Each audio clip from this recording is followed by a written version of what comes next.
I'm Trevor Rubing, and with my wife Linda, we are co-founders of New City Kids. About once a week, I get a phone call from someone who knows about New City, and they say, hey, we have some stuff we wondered if you could use. And these are amazingly well-intentioned people who want to help. So over the years, I've received these things, pianos and organs and bicycles and computers, and often I try to make it work, I try to plug it in, I try to dust it off, but honestly, I start to think to myself, I would never give this to my own kids because it's not usable, it's not working right, it's not fun to play. So I got a call from this guy named Jeff who had expressed interest in our program and had been just a supporter and a faithful partner. And he says, hey, I have a guitar. And I'm thinking, oh boy.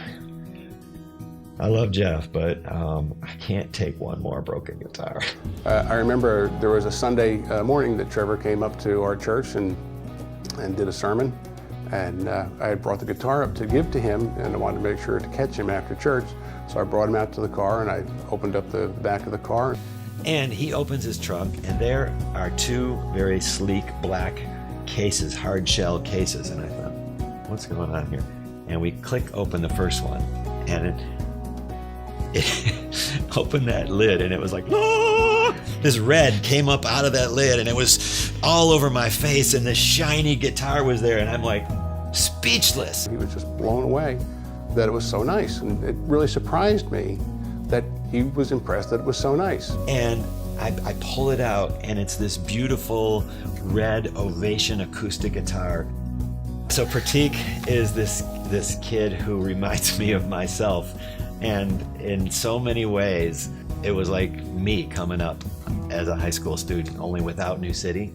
PRATEEK had New City, so he comes in and he wants to play Led Zeppelin, and we're doing worship team, and he's always busting out a Jimmy Page solo. And I'm like, okay, that's really cool, but maybe not in this part of the song.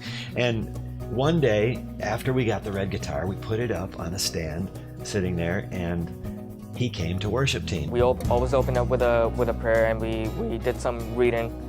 And when you first saw the red guitar, your eyes automatically went to it. When I first saw it, I told myself, I gotta play that. I don't care if I have a Les Paul in my bag right now, I wanna play that guitar. To be honest, I kind of wasn't paying that attention to what PT was saying, and I really shouldn't admit that, but the red guitar kind of just took away from everything, and once you saw that, you know you had something special. When I was learning an instrument, I was learning on a cheap 2-bit guitar, and the strings were rusty, the frets kind of hurt your fingers, and you try hard to really sound good, but at the end of the day, you gotta know it's not always you, it's the product. It showed you that the product really does matter, and when you're giving something excellent, you're gonna give something back that's gonna be equally excellent as well.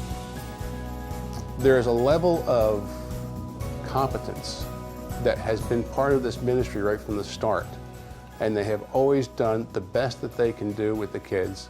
They have put a tremendous amount of resources into the small area that they're in, and they've done a wonderful job with everything that they've had to work with. Our drive for excellence expresses itself in so many ways.